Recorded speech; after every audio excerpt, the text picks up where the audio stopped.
नमस्कार, एसएस भारत में आपका स्वागत है। आज मैं बहुत ही कड़वी बातें करने वाला हूँ आपसे। बहुत ही कड़वी बात, अगर सुन सकते हैं तो सुनिए, वरना वीडियो छोड़ के स्किप कर जाइए। आज सभी जगह करप्शन की बात हो रही है। आज मैंने एक इंटरव्यू देखा था, हमारे चंपारण ज़िले के जो हैं एक मनीष कश्यप जो हैं, ये सोशल मीडिया पे अपना उनके प्लेटफॉर्म है जिस पे वो क्या करते हैं, रिपोर्टिंग करते हैं।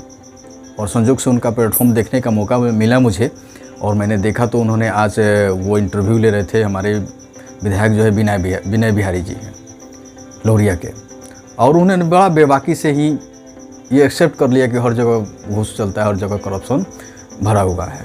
तो मैं याद दिला दूँ कि हर जगह करप्शन नहीं है। अगर कहीं भ्रष्टाचार है तो वो सरकारी ऑफिस में है, किसी प्राइवेट कार्यालय में कोई करप्शन नहीं है। वहाँ पूरी ईमानदारी से काम होती है, इसलिए वहाँ के कर्मचारी भी क्या होते हैं, ईमानदार होते हैं, ईमानदारी से काम करते हैं। वहाँ करप्शन नहीं चलता है। कंपनियाँ कमाती हैं, अपने स्टाफ को पेमेंट करती हैं, कुछ मुनाफा वो रखती हैं। इसलिए जितने ये भ्रष्ट और भ्रष्टाचारी लोग हैं, ये सारे सरकारी कार्यालय में ही भरे हैं। क्यों भरे हैं? और सारे नहीं हैं, सारे करप्ट नहीं हैं। उसमें से 20% 25% कुछ लोग ईमानदार भी हैं, जो बड़ी निष्ठा और ईमानदारी से अपना क्या करते हैं, अपने सेवा का निर्वहन करते हैं। वो अपने केवल वेतन पे ही निर्भर हैं। उनकी ज़िंदगी हो सकती है कष्ट से गुजर रहा हो। ऐसे लोग हैं इन कार्यालयों में, चाहे वो प्राइवेट हो या सरकारी हो, हर जगह ऐसे लोग ईमानदार मिल जाते हैं, और ऐसे लोग की सैल्यूट बनता है। उनको रिस्पेक्ट मिलना चाहिए, और आदरपूर्वक सारे लोग उनको रिस्पेक्ट करते हैं। मैं भी करता हूँ, इसमें कहीं से कोई डाउट नहीं है। लेकिन ये भ्रष्टाचार जो है कि वो सरकारी कार्यालय में क्यों है, आपको पता है? क्योंकि वहाँ मलाई है, वहाँ पैसे हैं, वहाँ रौब है, ये सारा चीज़ वहाँ चलता है। इसलिए वहाँ भ्रष्टाचार कूट कूट के भरा हुआ है। और आपको बता दूँ, मैंने कहा था शुरू में कि आज बात कड़वी होने वाली है। तो क्या पता है कि ये भ्रष्टाचार जो है, ये पहला स्कूल हमारा कहाँ है, कहाँ से हम ये सारा चीज़ सीखते हैं? क्योंकि उस कार्यालय में बैठा हुआ इंसान कहीं ना कहीं मेरे और आपके घर का ही होगा। अगर वो भ्रष्टाचार है, वो करप्ट है, तो आपका परिवार भी करप्ट है, मेरा भी परिवार करप्ट है। अगर वो ऑफिस में बैठ के करप्शन कर रहा है तो क्या है, वो करप्ट है, उसका परिवार करप्ट है। तो ये हमारा करप्शन का पहला पाठशाला हमारा परिवार बनता है, यहीं से हम लोग सीखते हैं। अब जानिए कैसे? क्योंकि ये सीख हमें अपने परिवार से मिलती है। जो परिवार ईमानदार है, उसका बच्चा भी ईमानदार होता है, वो करप्ट नहीं हो सकता है, करप्शन में लिप्त नहीं होता है। एग्जाम्पल मिलता है, क्योंकि जब हमारे माँ बाप ईमानदार होंगे तो संतानें भी ईमानदार होंगी।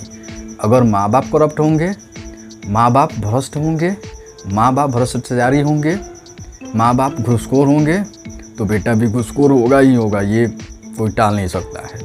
क्योंकि आज से कुछ साल पहले हम अपने दादा परदादा के समय में जाते हैं, उसमें नहीं था इतना करप्शन, इतना भ्रष्टाचार नहीं था, करप्शन नहीं था। क्यों नहीं था? क्योंकि हमारे पूर्वज बहुत ईमानदार थे। वो उनको जितना था उससे उनको संतुष्टि थी। वो कभी साइकिल थी तो कभी वो मोटरसाइकिल के बारे में नहीं उन्होंने सोचा। अगर 2 प्लॉट है घर बनाने के लिए, कोई तीसरे के बारे में नहीं सोचा। लेकिन आज हमारे लोग क्या सोच रहे हैं कि 2 प्लॉट अगर खरीद लो तो तीसरे की वो खोज रहा है कि कहीं से पैसे आ जाए, मैं तीसरा खरीद लूँ, चौथा खरीद लूँ, 5वां खरीद लूँ। एक रहने के लिए घर काफ़ी है, फिर भी 4 घर बना रहा है। क्यों? उसको भाड़ा देना है। तो जब हम अपनी इच्छाओं को असीमित कर लेंगे तो हमें तो गलत होना पड़ेगा, हमें गलत होना पड़ेगा। तो ये भ्रष्टाचारी जो बैठे हैं ऑफिसों में, ये हमारे और आपके घर के लोग हैं। हमारे पिताजी हो सकते हैं, हमारा भाई हो सकता है, आपका भाई हो सकता है, आपका चाचा हो सकता है। तो ये लोग बैठे हुए हैं क्यों? क्योंकि हम उनको प्रश्रय दे रहे हैं। कमा के लाते हैं तो पूरा परिवार खुश होता है। 1 प्लॉट से 2 होते हैं तो पूरा परिवार खुश होता है, बाल बच्चे खुश होते हैं। हमारे पापा बहुत कमाते हैं, हमारा बाप बहुत कमाता है। लेकिन कल होके उसी का बेटा कहता है कि आज पूरे यहाँ भ्रष्टाचार है, वहाँ करप्शन है, वहाँ करप्शन है। और आगे चल के वो करप्शन उसके दिमाग में घुसा हुआ है तो आगे जाके वही करता है। कभी सोचा है, कभी आपने सोचा कि लोग जब अपने लड़कियों की शादी करने के लिए लड़के खोजते हैं तो डीएम, कलेक्टर, एसपी और बीडीओ, सीओ क्यों खोजते हैं, एक दरोगा क्यों खोजते हैं? कभी सोचा है?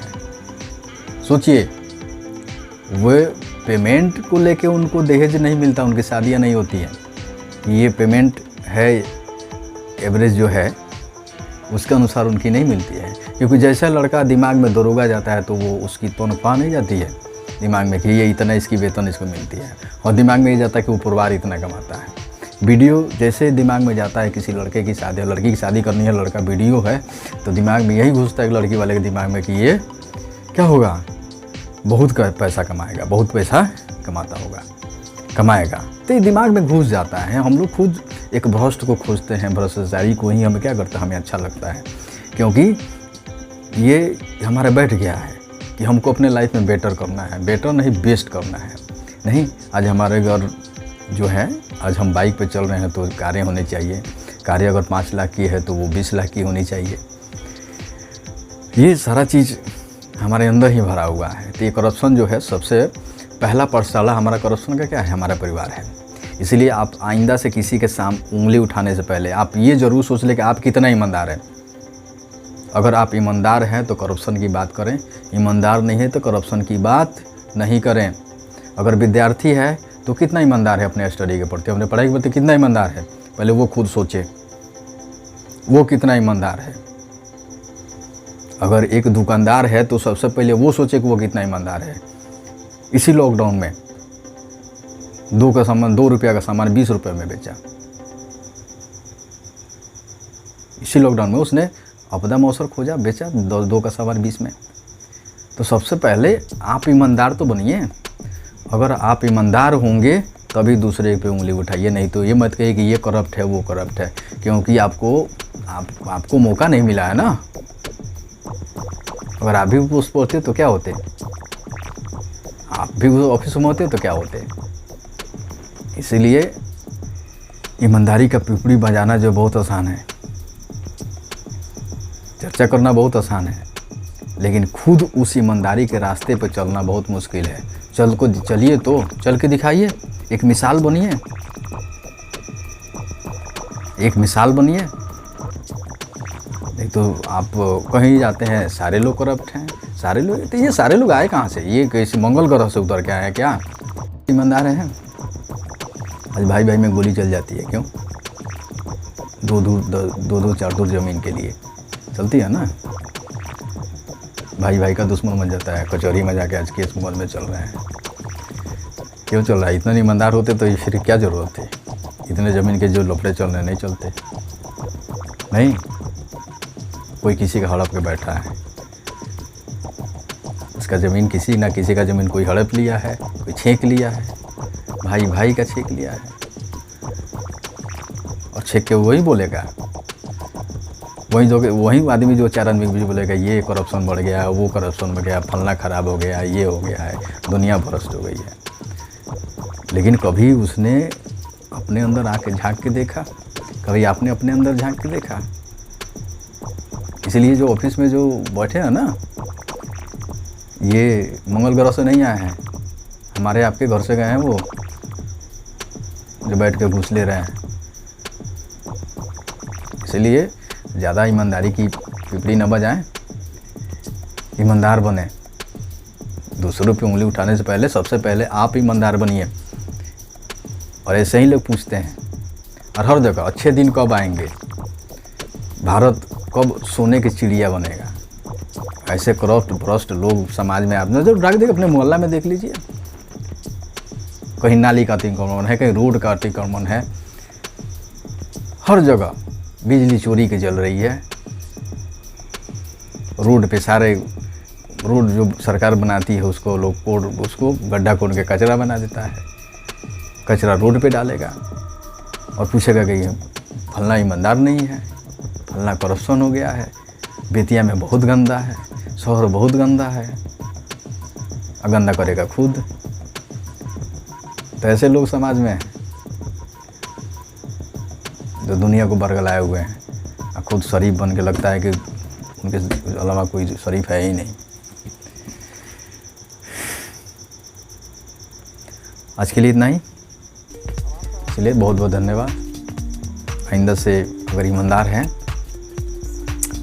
तो कमेंट सेक्शन में आइए, आके आपका कमेंट का इंतजार रहेगा।